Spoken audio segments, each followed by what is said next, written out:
Genuine. We're still getting a couple chairs here.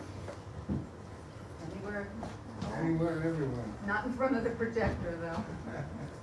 Where'd you find all these people anyway? I don't know, they're telling me the parking lot is full also. Wow. Yeah, it is. You get the award for bringing I'd rather sit alongside you.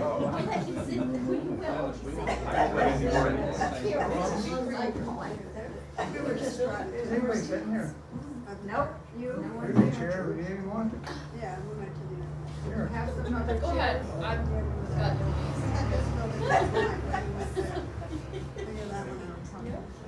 Okay, I'd like to welcome everyone tonight. We have a few guests tonight.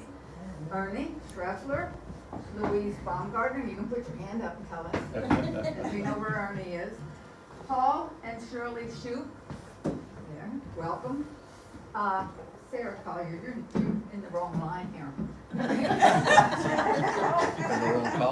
We'll put you over here, okay? All right.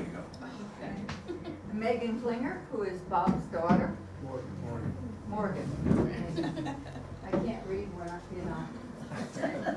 And Ryan Keeson, where did he's back there in the corner, okay. And most of all, I'd like to introduce our speaker, Bob Klinger. Bob is a graduate of UDA. He and Lori, He and Lori married in 1979 and they live in Bluegrass Estates. They have a daughter, Morgan, and Bob grew up near where I live now, and I've known the family as long as I can remember. So I'll turn the program over to Bob. All right, well, thank you very much, Marilyn, and thanks for having me here this evening, and thank all of you for coming out. As I said, I'll try not to bore anybody here, but I basically have a kind of a brief as I can, a timeline of when the business started and how we grew over the years and kind of events that helped us grow the business over time until it was sold in 2016. So my dad, Earl Klinger, founded the business in 1956, and this picture here is behind the residence where I grew up.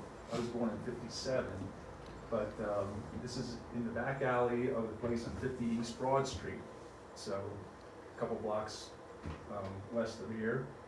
And he built this office building and that shed that's there in the picture. That's a little bit different there, but anyway, you can still see a little bit of the shed. But prior to that, though, he was a truck driver, and he hauled lumber down from Maine and New England area, and he would haul lumber down for people for dealers, lumber dealers, and I remember saying that Earl Latchall was one of the dealers that he delivered lumber to back in that day, and ended up being one of our competitors when we started. But my sister reminded me of a story that I do remember him telling me, but I didn't think of it at the time when I was going over some of this stuff with her. That he was driving, he hauled other materials too, and he was driving a truck full of explosives, and his brakes gave out on the truck, and somehow he was able to get it stopped. But at that time, he said, "I had enough of this." So that's what I think prompted him to start the business, because he was selling lumber to other people when he trucked it down from Maine, so including dealers. So when he started this in '56, his first two employees that he had, that I know of, were Paul Bowman. I don't know if any of you do, I'm sure some of you know Paul Bowman, Mitty Bowman, he used to call him, and Corky Taylor. So everybody knows Corky. So they were two of his first employees that he ever had. So anyway, in 1961, he purchased the Charlie Hayne property, the Hayne property down North Market Street. This is an aerial photograph of that was, I think, taken in 1964, around there. This was the store that he built at that time, and that barn was the original barn, and then this shed he also built to store some lumber. So all this was dirt all around here. Here's another picture of it. I think that's my dad's car right there. He drove I remember he drove I think that's a Pontiac Bonneville at that time. So, but that was the original store. So, then in '64 when he was moved down there, he had several competitors too at the time. Williams Valley Lumber was one that was around. Willar's Sawmill, I'm sure many people remember that, and Paul Harris Lumber too was one that started it around that time. So he had some competitors, and I remember him telling me that he really struggled when he first started his business, and one of his main goals was to be able to pay all his bills on time when he started, and he eventually achieved that, but that was one of his strong goals. He was very diligent about that. So he was able to accomplish that. Moving on to, these are other lumber pictures around the 70s. 1967, Dave Troutman, I'm sure most of you know Dave Troutman, that's when he started his career at Klinger Lumber. And Dave was just a one in a million guy. I mean, he's just an amazing person. He was so loyal to the business and our family. Over 50 years he worked there. Actually, if you count the years after we sold it, he was still there a few years after that. So he was there about 52 years. And he started out in the yard, and I can remember him telling me he was one that helped unload train cars that came in up here at the train station in Elizabethville when the railroad was still coming. And he helped deliver materials and things. He was working in the yard. So business was growing. 69, my dad was able to join Cotter and Company. Cotter and Company is the company that has True Value hardware stores. So and it was referring back to the time when his goal was to pay his bills on time, he really was able to do that, and that enabled him to be able to join True Value, because you had to have a very good credit history to join any of these buying co-ops. So at that time, that helped us with hardware and items like that at the time. Also, my dad himself started a buying group called Central Penn Wholesalers. And Central Penn Wholesalers was a buying group of 4 other lumber dealers in the area. You might recognize some of these names. Warner Lumber, which is out in Pine Grove, still in business. Knoble Lumber up in Ealysburg was one.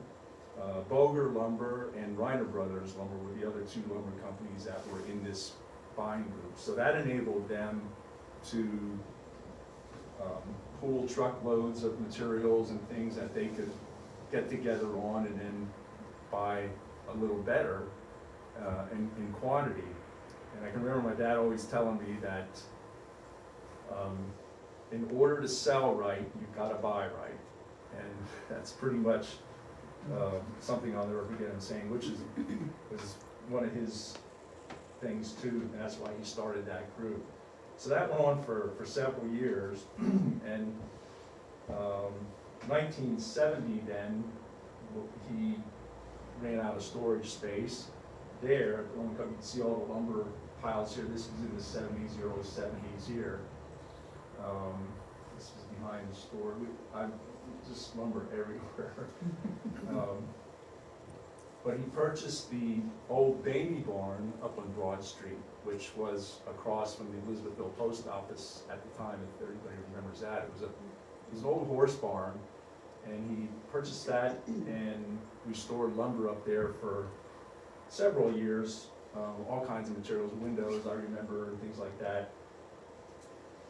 But the only bad part about that was if somebody wanted something up there down at the store, we had to get the truck, run up there, get it, bring it, and then return it.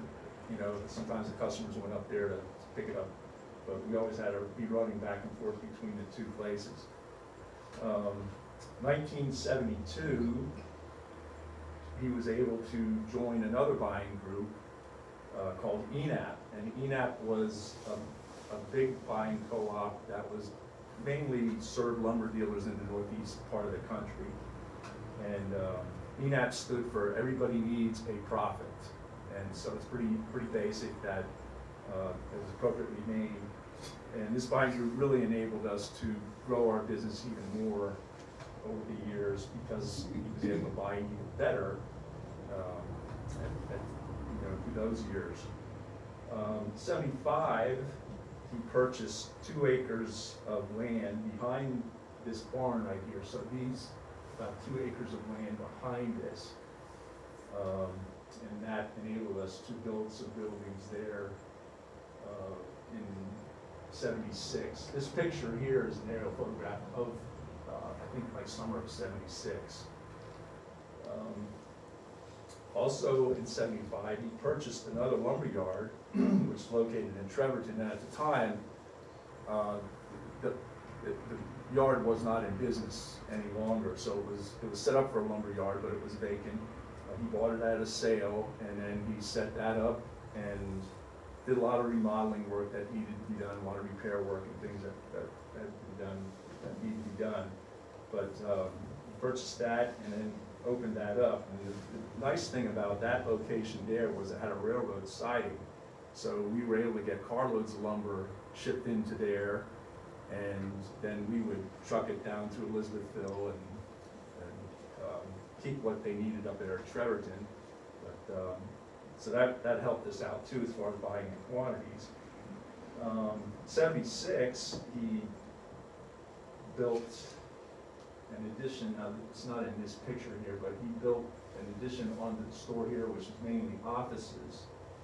And also we started with the land we had back here, we built some other buildings around the perimeter of the property there. I have a later picture that I'll show you there. But this is around 1980 here. But anyway, in 76, in addition to purchasing that land and building those buildings, he purchased his first computer system. And back then, that was a big deal. He was so proud of that because that enabled us to become a little bit more efficient. And this computer was about the size of a small maybe generator that you see, like a small generator that you see around houses and things. And we had to build a building that was temperature controlled, or a room that's temperature controlled and dust-free environment, and put this computer system in there. So we had an air conditioning running in it to keep it a stable temperature all year round. Even in the winter time, this air conditioner was running.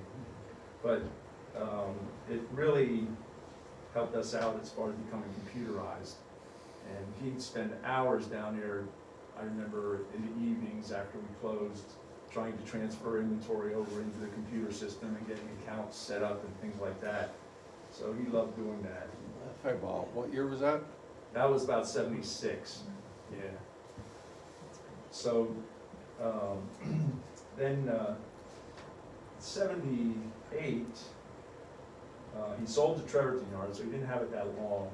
He sold it to the manager that was running it up there. He had got it going pretty good, and it was profitable, so he sold it. And then the reason he sold it was he was planning on retiring in Arizona, so he moved to Arizona. He and my mother moved to Arizona in 1978 in the fall, and he sold the Trevorton location, I think, just to kind of,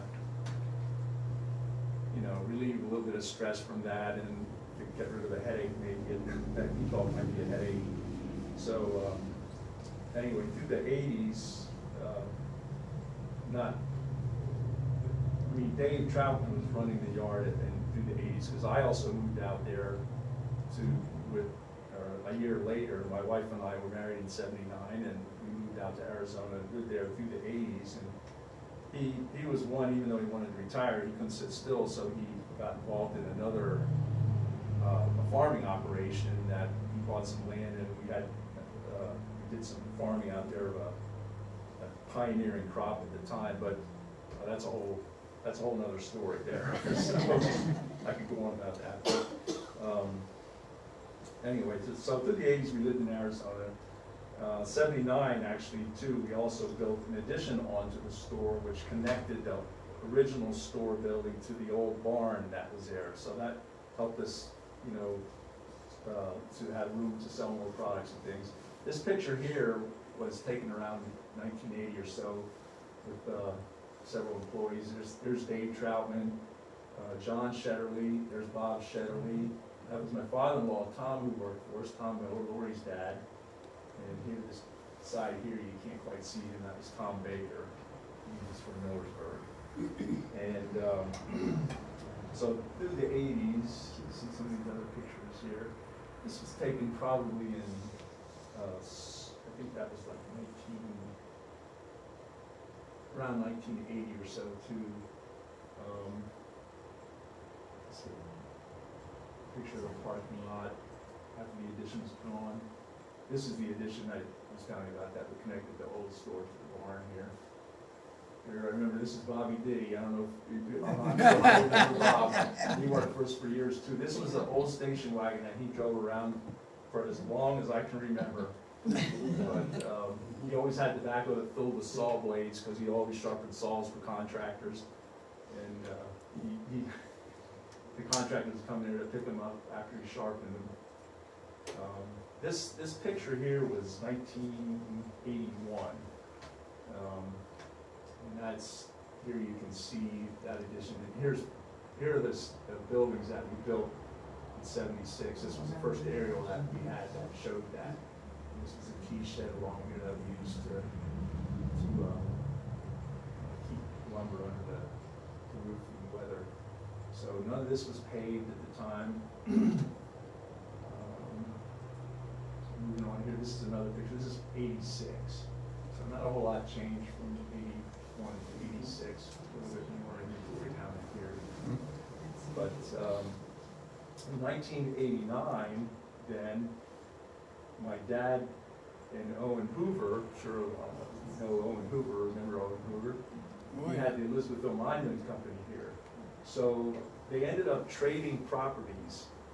My dad had the barn up in the old Baby barn. They traded that, my dad traded that for the Monument Company property. So it was one of those things that worked out for both parties, and we ended up getting this and then tearing that down to make more parking because we just didn't have any parking. So that was how all that happened. Here's a couple other pictures here. This was a group in 1987. My dad took all these pictures here. And I don't know if you recognize a lot of those people, and I'm sure some of you probably do. That's Ty Troutman. I'm sure everybody knows Ty. Ty was one of our best customers when he was in the contracting business and ended up getting out of the contracting business. And we were fortunate enough to have Ty work for us for many, many years too. He was another one of those Troutman, one in a million guys like Dave. Just a great guy. This was 1989 and two when this shows just the picture I came across paving the parking lot there that we had. All this was torn down. The Monument Company, everything was removed there, and that was a picture of the city and that.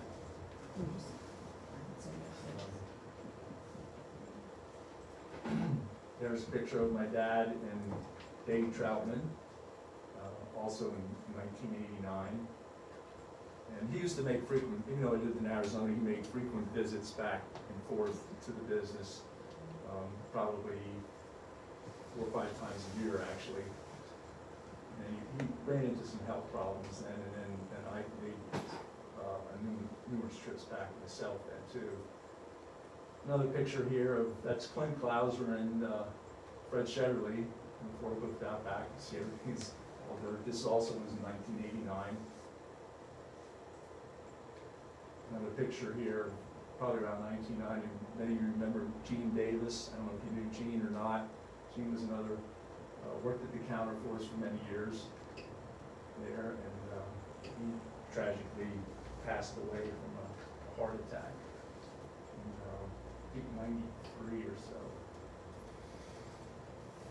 So anyway, moving on, 1995, this is a picture from there, we purchased a shingle conveyor truck, and this really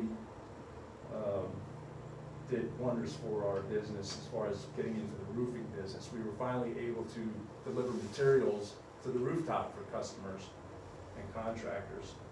I jumped ahead a little bit here, I should have said, in 1994,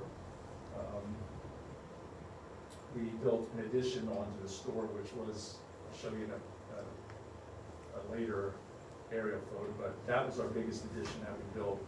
And J.H. Rissinger, I'm sure many of you know Rissingers, they built this building for us and basically built a building over top of the other two buildings there. It was a massive structure that covered the other two buildings, the original store and the store addition that was put on in '79. So that really enabled us to get into a lot more plumbing, electrical, hardware products, and other items too. And this was 95 here when we purchased the conveyor truck. Then in 98, after this was so successful here with our conveyor truck, this is a picture, another aerial from 80, 89 or so. Here you can see again, this part was finally paved here. And these are the other buildings that go around the perimeter here. This was our first boom truck that we purchased back in 1998. Here's picture delivering shingles also through a roof. And this, again, took us to another level. It's amazing what a couple pieces of equipment can do for your business when you have the right equipment. But this really helped us be able to deliver not only roofing materials to a roof, but other building products, skids of lumber, block, things, and put them where contractors really wanted them, so we wouldn't have to carry materials very far. This is another picture of that also. And Ty Troutman was the one that kind of took this truck under his wing and learned how to operate it, and was our main boom truck driver for many years after that. And we had this for several years here, and then got another boom truck later on. But 1999, or I'm skipping ahead here, 1995, the year that I wanted to notate, the year that we purchased the conveyor truck here, that was the year that my dad passed away. He passed away on June 15th of '95. So that was a tough year in a lot of ways too. But 98, when we purchased that other boom truck there, my mother passed away in '98, December 19th. So both my parents were gone at that point, and that was a little tough time period there for our family. 1999, then we purchased 2 acres of property. This is a later aerial picture that shows that.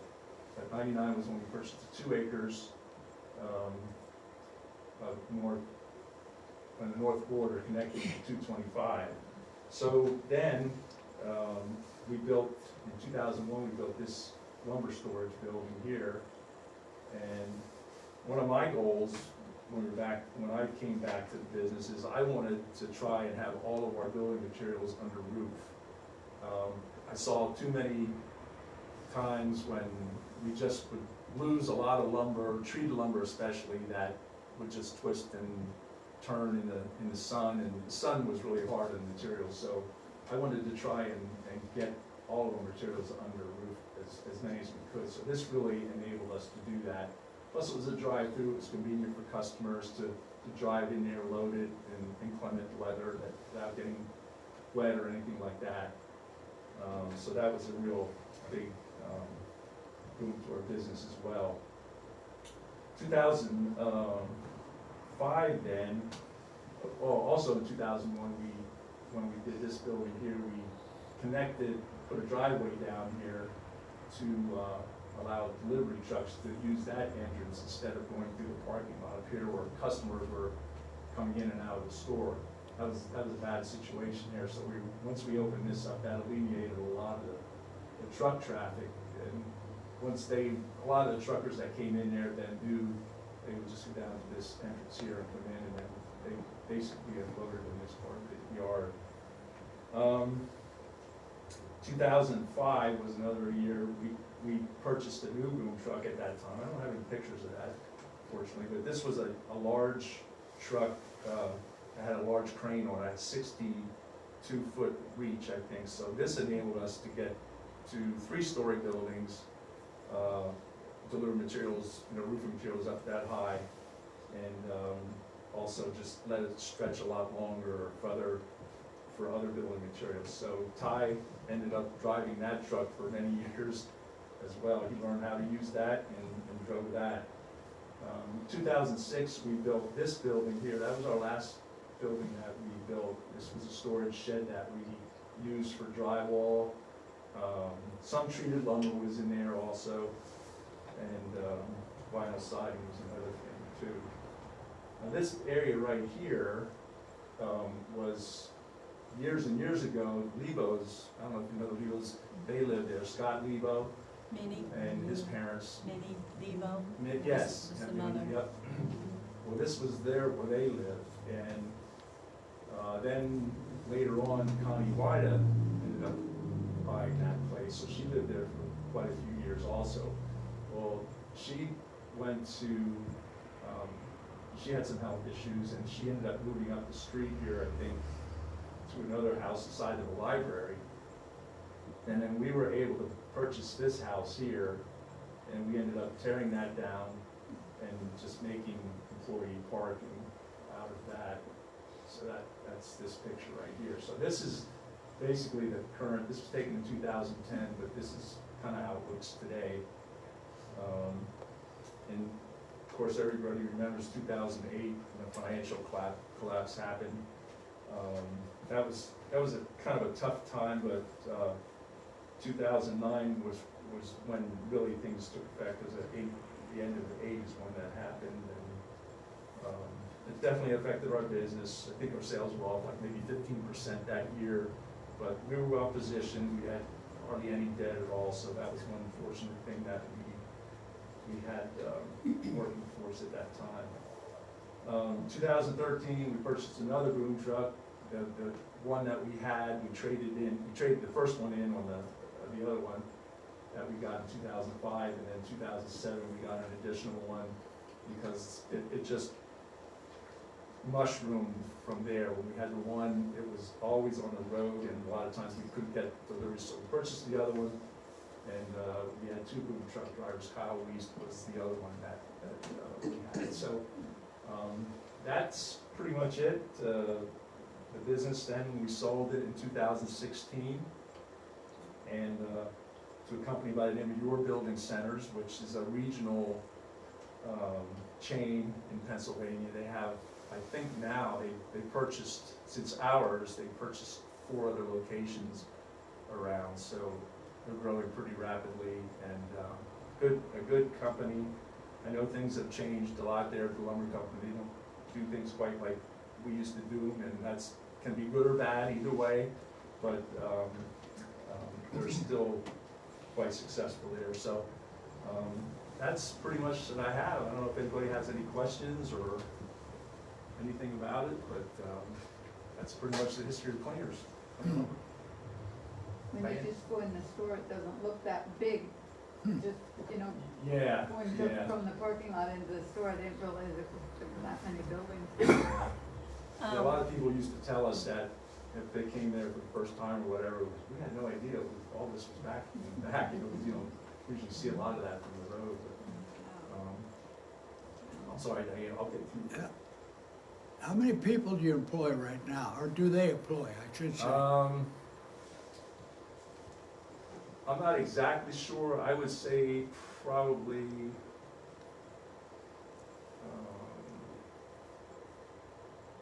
maybe 18 or so. We used to have 25 26 or 27 at the highest. That's terrific. Yeah, That- yeah. And some of those were part-time people, but yeah. when they took over, see, they do all the purchasing centralized. So they do all that from their corporate headquarters, which is one thing that I stayed there for 2 years past that, my wife and I. And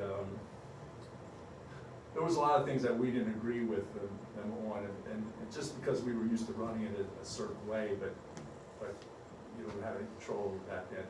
But yeah, they purchased everything from corporate, so they don't need some of the people that we used to have. And consequently, when Dave was there, I mean, Dave was our main lumber buyer for all of these years. And he was very knowledgeable about the lumber market and knew when to, lumber's a commodity, it goes up and down in price, so he knew when to place those orders, and he was very good at it. And they didn't need him to do that anymore, really. I mean, he could have helped them a lot, I think, at their corporate headquarters, because we taught them a lot of things that we did when they first took us over that they didn't do. But, and that was just a function of being a member of the buying co-ops that we were members of. I mean, they really helped us enormously to be able to, like my dad said, you can buy right, you can sell right. So that was what they did, and quite frankly, they did some things that we didn't understand of how they buy, but we didn't have any control over it. So, but yeah, I think they probably have about 18 or so employees right now. So that's quick in my head. Okay, Dan. Bobby and I grew up as alley neighbors, and of course, his dad had started the business when we moved there in 1960. And of course, years ago, when people build a house, in the back, in the alley, they built a garage, and a lot of times it was a 2-story building. Well, that whole alley had these buildings, and when Earl started the business, he'd rent the top floor of these buildings and store wood in there. So like on a Saturday, you dare not be back there because it was just very busy on a Saturday and during the day. But when he bought the building down there on the Market Street, as soon as he moved out and went down there, everybody tore down their buildings and put a parking lot in the back. Everybody had their parking lot because it was rough parking on Main Street. Yeah. See, that Diane told me that when she first came in this evening, because I was hoping that she would be there. I saw she was on the email list, and I thought, I hope Diane's there, because I'm sure she could tell me some things that I don't know. Well, surely she did. I didn't know that he rented those buildings from people in the back alley there to store lumber. I mean, I only remember, the original picture there. And they were being good neighbors trying to help. Yeah, absolutely. To help We him did have out. a real, I remember the neighborhood there was really good. Yes. Really nice people. Yeah. When did you come back from Arizona then? I came back in '91.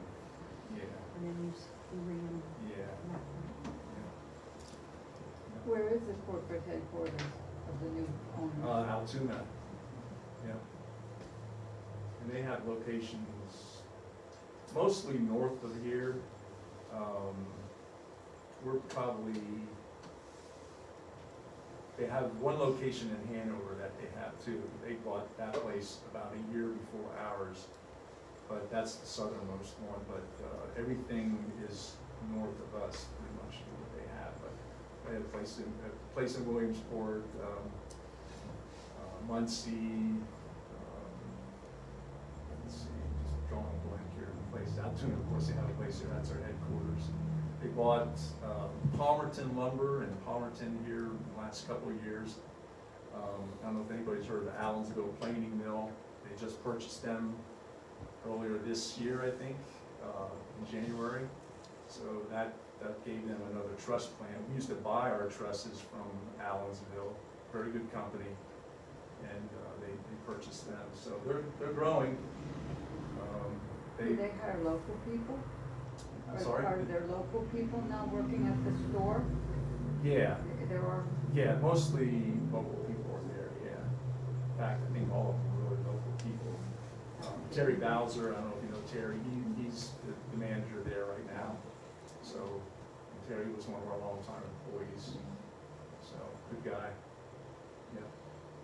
And we were fortunate, I mean, you know, one of the, you know, a business is really what its people are, its employees, and we were really, really fortunate to have some really good people that were loyal to us, and we're so grateful to them for all the years that they worked at Klingers, because, you know, without them, quite frankly, we wouldn't have been where we were, so, yeah. Well, That business at Trevorton, is that Zurich and Zurich at one time, or is that no, it different? wasn't Zurich and Zurich. Wasn't it? It was out It further. was near there, but Zurich and Zurich was along the main road. This place was, I don't remember the name of the street anymore, but when you go up 225, just before you get into Trevorton, there's sort of a Y there, where you go back that road and maybe, I don't know, maybe a quarter to half a mile back that road, you started getting into town. Well, this place was on the right-hand side, and it's kind of a strange yard because it had a creek running through it. So there were, you went into the entrance and you had to cross a bridge to get to one part of the yard, and then you drove around to the other side, and then you had to cross the bridge to get back. So I remember a couple of times that the water got pretty high, that it flooded a little bit in there even when we had it. But I don't remember the name of the company that it was when he got it, but he, like I said, he bought it at a sale, and started it from that, so. And you mentioned the trusses, that's what made me think of the Zurich and Zurich advertisement, we did the truck up on the trusses. Yeah, I remember those advertisements for Zurich and Zurich years ago when they were on television, yeah. Yep.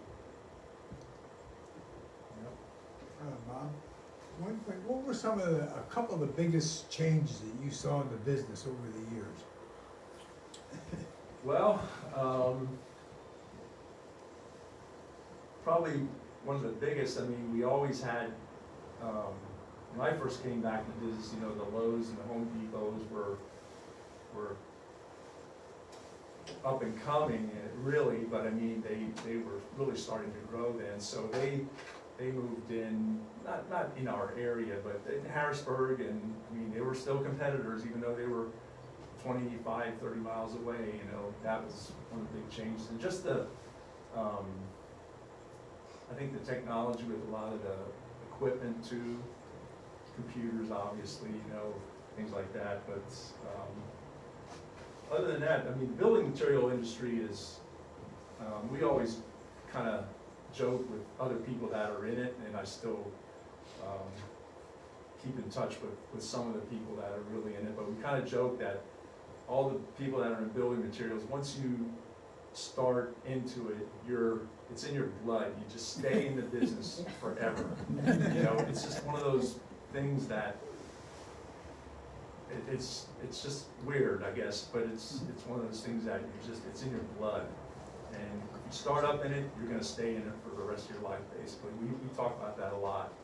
But, yeah, I mean, as far as changes, it's just ongoing competition, and the competition's a lot fiercer now than it used to be. And that's one of the main things, but, yeah. And you mentioned Wheeler Lumber Company, my grandfather worked there. Okay, And I bought Klingers in from them when we started building in '74. huh, There's a lot of stuff, you know, a lot more stuff than they did. yeah. But they were a sawmill, so, Right. yeah, so you could get rough cut lumber there probably. Which I did. Yeah, yep. Yeah. Okay, any other questions anybody has? You get the feeling from hearing some of these speeches, I'm thinking of Pete DeSoto especially, how great things can grow out of a little town. Yeah, well, it's funny you say Pete, he and my dad were really good friends, Yeah, and I can remember when Pete had where it is now Pizza Delight, that was the old Screen Factory, we used to call that the Screen Factory. yeah, And Bob Diddy, as I mentioned before, he and I used to work, when I was in school and then went to college, I used to work there in the summertime. And we would spend days just making these wood things for screens. And we had a jig set up for dado, he had a dado blade, you know, cut grooves in these slots in these pieces of wood, cut these strips of wood. And we would, I don't know how many, seems like millions of them we cut for them. I mean, box after big box. And I would spend all the summer doing that. And a lot of the times we just keep doing it. And they were just going through those like crazy using to ship their screens. But yeah, that's amazing. He has an amazing story about where he started and where it is now. It's And unbelievable. the number of people that are still with him, Yeah. from back when they were in high school and stuff. Wow. That was interesting too. Yeah. Yeah. Yep. You're right, good things do come from small towns, even today. So I wish more of America was small town, really.